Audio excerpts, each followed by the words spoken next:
आज का ये एपिसोड शुरू करने से पहले एक छोटी सी बात। क्या आप भी अपना पॉडकास्ट बनाने की सोच रहे हैं? तो एंकर ट्राई कीजिए। ये पॉडकास्ट बनाने का सबसे आसान तरीका है। नंबर 1, ये फ्री है। नंबर 2, इसमें कई सारे ऐसे टूल्स हैं जो आपको अपने फोन और कंप्यूटर पर रिकॉर्ड और एडिट करने की फैसिलिटी देते हैं। नंबर 3, आप अपने पॉडकास्ट को डिस्ट्रीब्यूट भी कर सकते हैं, जिससे इसे स्पॉटिफाई और दूसरे प्लेटफॉर्म पर सुना जा सके। तो डाउनलोड कीजिए फ्री एंकर ऐप या विजिट कीजिए anchor.fm पर अपना पॉडकास्ट स्टार्ट करने के लिए। ये तो थी एक छोटी सी जानकारी, और अब शुरू करते हैं एपिसोड का सिलसिला।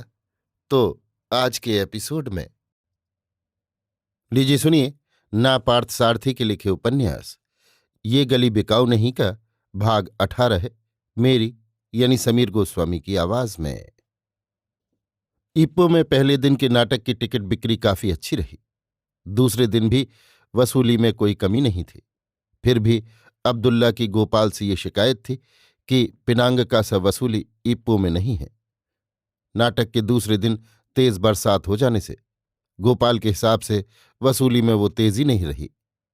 इप्पो में रहते हुए दोनों दिन दोपहर के वक्त उन्होंने दर्शनीय स्थलों को देख लिया। नाटक मंडली का अगला पड़ाव कुआलालंपुर था। बीच में एक दिन आराम के लिए रह गया था।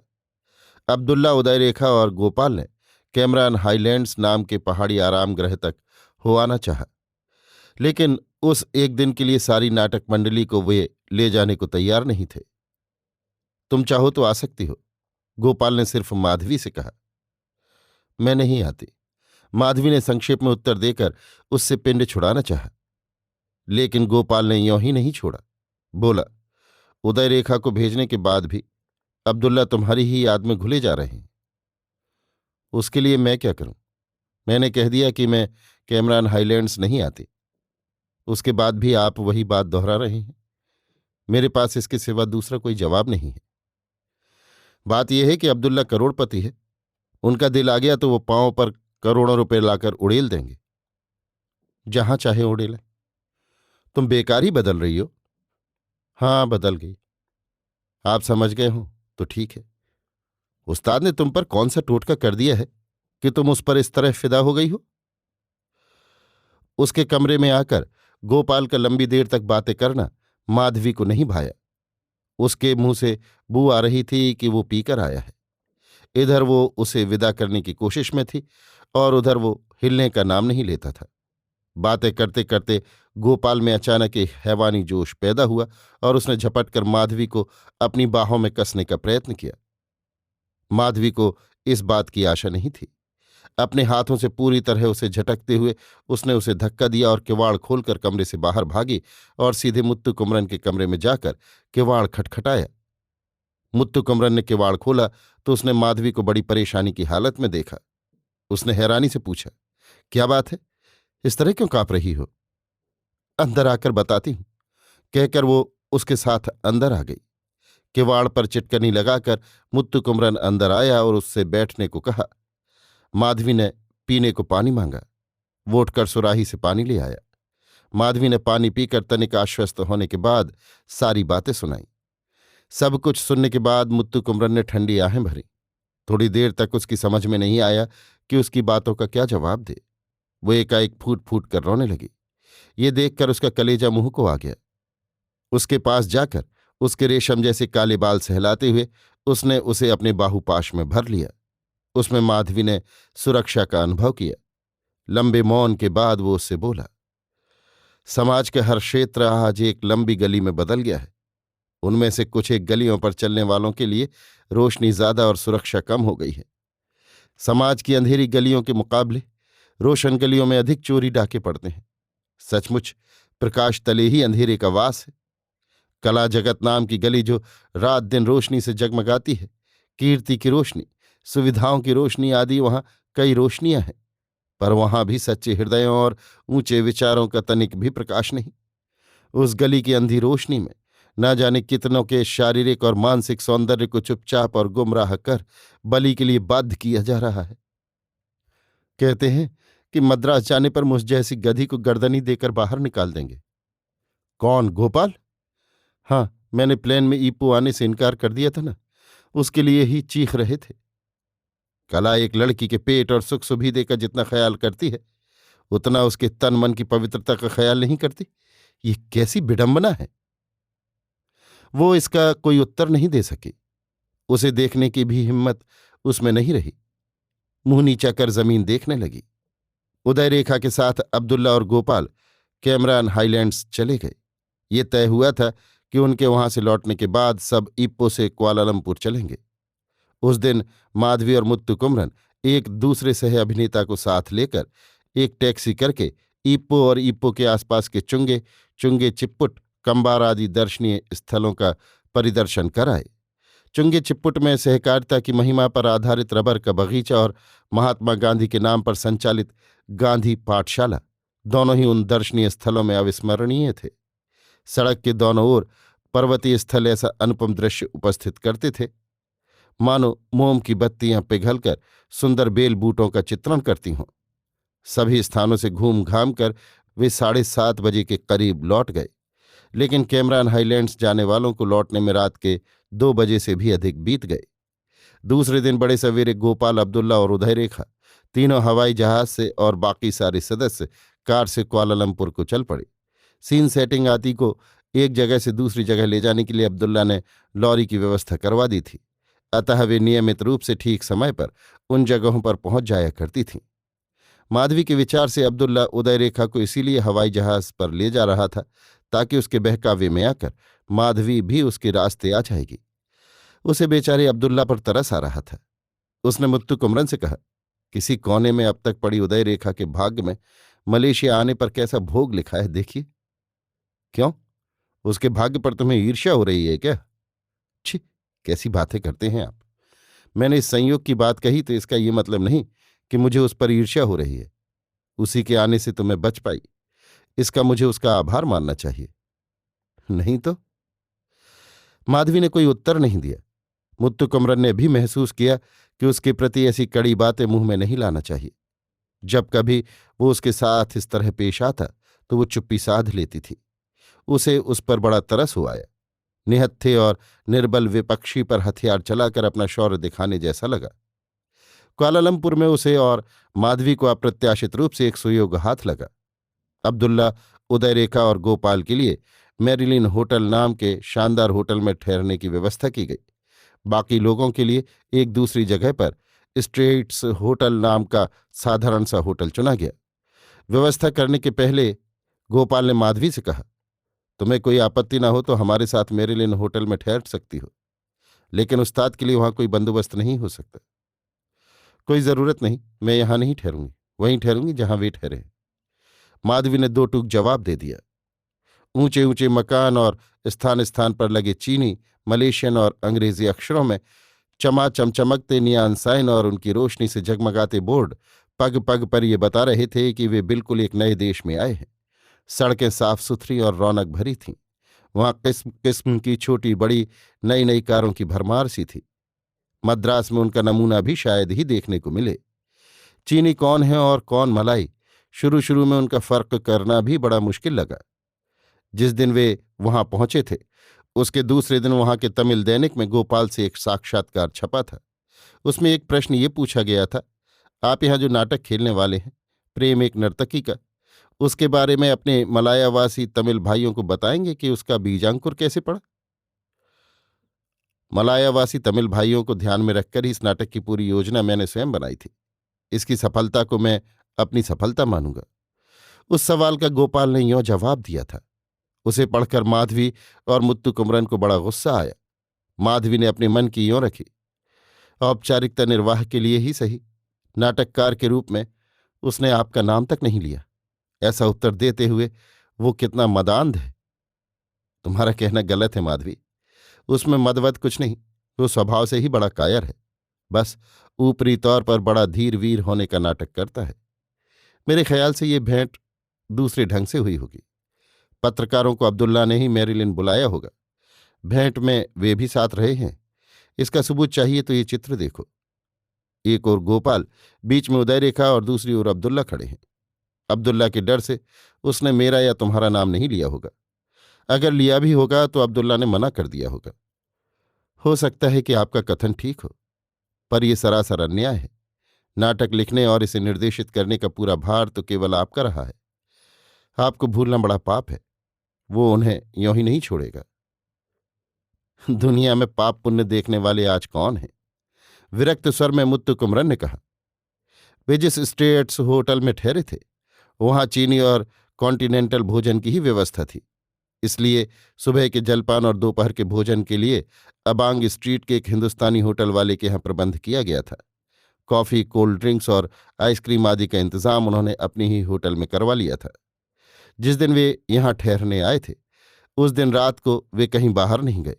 दूसरे दिन सवेरे वे महामारियप्पन के मंदिर और दसगिरी हो आए। दसगिरी में संयोग से रुद्रपति रेड्डियार नाम के एक व्यापारी मिले जो कई साल पहले मदुरै में डबल रोटी का व्यापार करते थे। दोनों ने एक दूसरे को देखते ही पहचान लिया। उन्होंने कहा कि यहाँ पेट्टालिंग जया में मैंने एक डबल रोटी की दुकान खोल रखी है और हर दूसरे वर्ष 6 महीनों के लिए स्वदेश हो आता हूँ। नए देश में अप्रत्याशित रूप से एक परिचित व्यक्ति से मिलकर मुत्तु कुमरन बहुत खुश हुआ।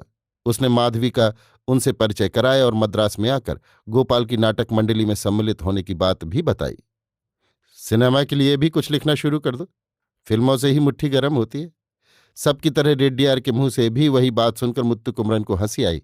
उसने कहा, सिनेमा भी दूर कहाँ है, उसे भी मुट्ठी में करके छोड़ेंगे। अच्छा, कल दोपहर को तुम दोनों हमारे घर में भोजन करने आ जाओ। पेट्टालिंग जया, ये पता याद रखो। हाँ, तुमने ये नहीं बताया कि तुम दोनों कहाँ ठहरे हुए हो। स्ट्रेट्स होटल में। नाश्ता और भोजन अबांग स्ट्रीट से आ जाते हैं। हमारे ही घर में आकर ठहर जाओ ना, उन्होंने आग्रह किया। ये संभव नहीं होगा क्योंकि हम नाटक मंडली के दूसरे लोगों के साथ ठहरे हुए हैं। उन्हें छोड़कर आना ठीक नहीं। वे भी हमें नहीं छोड़ेंगे। अच्छा, स्टेट्स होटल को मैं कल दोपहर को गाड़ी भेज दूंगा, कहकर रुद्रप रेड्डियार विदा हुए। उनके जाने के बाद उनके बारे में मुत्तु कुमरन ने माधवी को बताया कि उससे उनका परिचय कब हुआ और कैसे हुआ तथा उनमें क्या क्या खूबियां हैं। दसगिरी से जब वे होटल को लौट आए तब गोपाल भी अप्रत्याशित रूप से वहां आया था। कहो उस्ताद, इस होटल की सुख सुविधाएं कैसी हैं? किसी चीज की जरूरत हो तो बताओ। मैं तो किसी दूसरी जगह ठहर गया हूं, इसलिए अपनी तकलीफों को छिपाए न रखो। गोपाल यों बोल रहा था मानो किसी ट्रेड यूनियन के लीडर से कारखाने का कोई मालिक शिकायतें पूछता हो। सच्चे प्रेम से कोसों दूर और औपचारिक ढंग से पूछी जाने वाली इन बातों को मुत्तु कुमरन ने जरा भी महत्व नहीं दिया और चुप्पी साधे रहा। उसके जाने के बाद माधवी ने मुत्तु कुमरन से कहा, देख लिया ना पूछताछ करने का तौर तरीका। बातें दिल से नहीं होठों से फूट रही थी। छोड़ो उसकी बातों को। उसे शायद ये डर लग गया होगा कि हम उसके बारे में कैसी बातें कर रहे हैं। उसी डर से वो एक बार हमें देख जाने के लिए आया होगा। उदय रेखा तो इस तरफ एकदम आई ही नहीं, अब्दुल्ला के साथ ही चिपक कर रह गई। कैसे आती? अब्दुल्ला छोड़े तब ना। सुनकर माधवी हंस पड़ी। मुत्तु कुमरन ने अपनी बात जारी रखी। अब्दुल्ला उसे छोड़ेगा नहीं, और वो भी कौन सा मुंह लेकर हमें देखने आएगी। शर्म नहीं लगती होगी उसे? इसमें शर्म की क्या बात है? गोपाल के पास आने से पहले वो हैदराबाद में जैसी थी वैसी ही अब भी है। नाहक दूसरों को दोष न दो। बेचारी पर दोष मढ़ना ठीक नहीं। मेरे ख्याल से पहले पहल कोई लफंगा लुच्चा ही उसे इस लाइन में खींच कर लाया होगा। पेट की भूख भला बुरा नहीं पहचानती। सच पूछो माधवी, तो मुझे ऐसे लोगों से हमदर्दी ही होती है। उसने उदय रेखा के बारे में बोलना वहीं से बंद कर दिया। और थोड़ी देर तक उसकी बातें करती रहती तो उसे डर था कि अंततः वो बात उसी पर केंद्रित हो जाएगी। मुत्तु कुमरन ने अपनी बातों के दौरान इस बात पर जोर दिया था कि मेरे ख्याल से पहले पहल कोई लफंगा लुच्चा ही उसे इस लाइन में खींच लाया होगा। माधवी ने कभी मुत्तु कुमरन से बातें करते हुए कहा था कि मुझे इस लाइन में लाने वाले गोपाल ही हैं। इस पर तुरंत मुत्तु कुमरन ने उस पर जहर उगलते हुए कुरेदा था कि लाइन माने क्या होता है। इस बात के साथ ही उसे पिछली बात की याद हो आई। ठीक उसी तरह आज मुत्तु कुमरन ने लाइन शब्द का इस्तेमाल किया था। उसने यों ही उस शब्द का इस्तेमाल किया था या किसी गूढ़ार्थ से उसका इस्तेमाल किया था, ये समझ न पाने से वो दिल ही दिल में कुढ़ गई। इस हालत में जब उदय रेखा के चरित्र को लेकर बात बढ़ी तो उसे डर लगने लगा कि सौमनस्य और शांति से युक्त वातावरण में कहीं खलल न पड़े। कुआलालंपुर में नाटक के प्रथम दर्शन में अच्छी खासी वसूली हुई। अब्दुल्ला बता रहे थे कि हर दिन के नाटक के लिए हैवी बुकिंग है। दूसरे दिन दोपहर को रुद्रपति रेड्डियार की कार स्ट्रेट्स होटल में आई और मुत्तु कुमरन और माधवी को दावत के लिए ले गई। रुद्रपति रेड्डियार जिस पेटालिंग जया के इलाके में रहते थे वहां एक नई कॉलोनी बसी हुई थी जिसमें एक से बढ़कर एक नए मकान बने हुए थे। रुद्रपति रेड्डियार के ड्राइवर ने कहा कि कुआलालंपुर भर में ये बिल्कुल नया बेजोड़ एक्सटेंशन है। मलाया आकर रुद्रपति रेड्डियार बड़े धनी मानी व्यक्ति हो गए थे। उनके यहाँ उच्च स्तरीय पांड्य शैली का शाकाहारी स्वादिष्ट भोजन पाकर वे बहुत प्रसन्न हुए।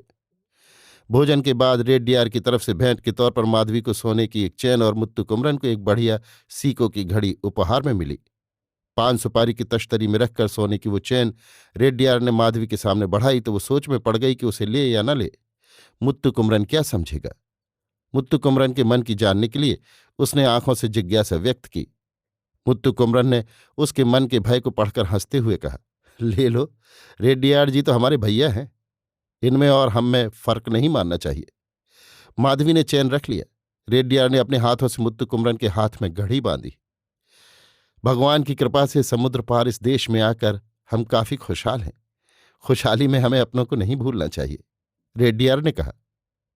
माधवी, ये न समझना कि रेड्डियार अभी ऐसे हैं। मदुरै में रहते हुए भी हम दोनों बड़े दोस्त थे।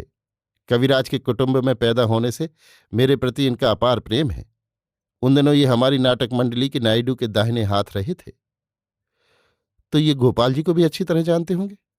हाँ, जानता हूं, लेकिन वे अब आसमान पर चढ़े हुए हैं। इस देश में बहुत बड़े जौहरी अब्दुल्ला के गेस्ट बने हुए हैं। पता नहीं हम जैसों को वो कितना मानेंगे और सराहेंगे। फिर वे मेरिलिन होटल में ठहरे हुए हैं। मुझे मेरिलिन होटल जाते हुए ही डर लगता है।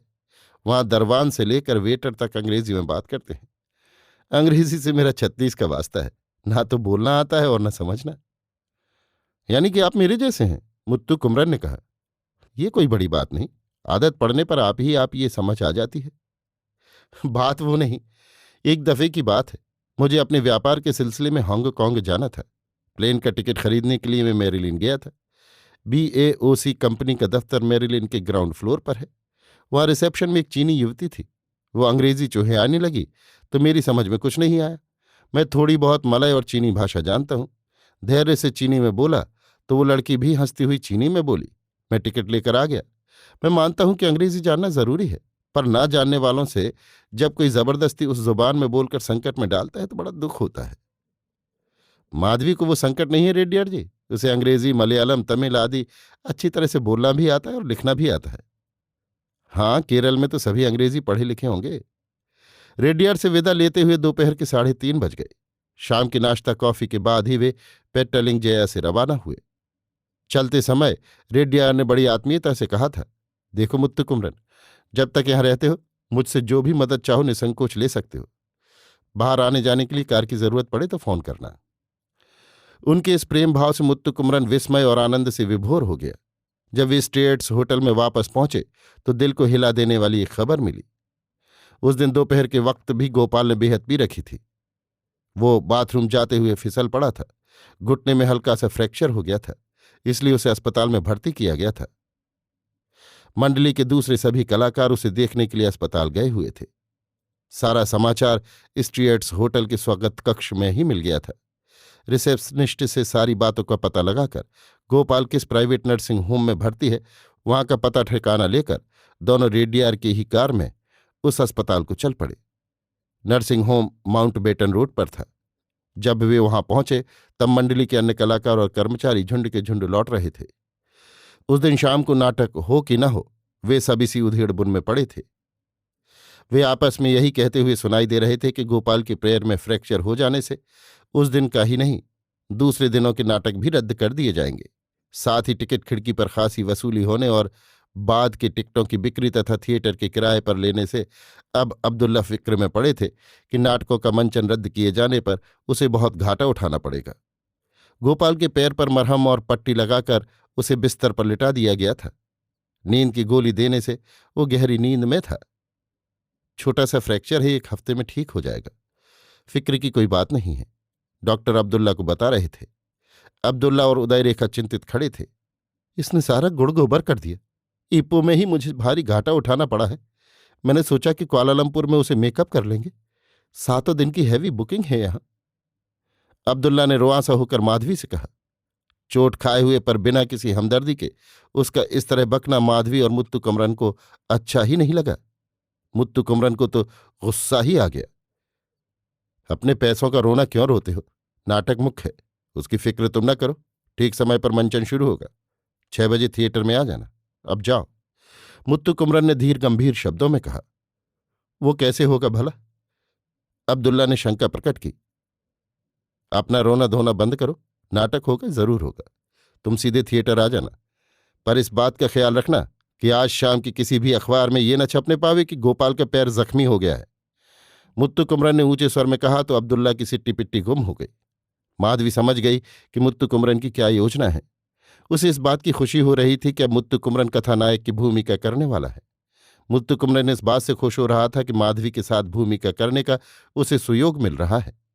माधवी उसकी समयोचित बुद्धि और धैर्य से स्थिति पर नियंत्रण की सामर्थ्य की कायल हो गई।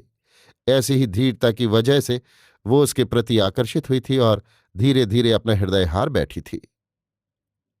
अभी आप सुन रहे थे नापार्थ सारथी के लिखे उपन्यास ये गली बिकाऊ नहीं का भाग 18 मेरी यानी समीर गोस्वामी की आवाज में।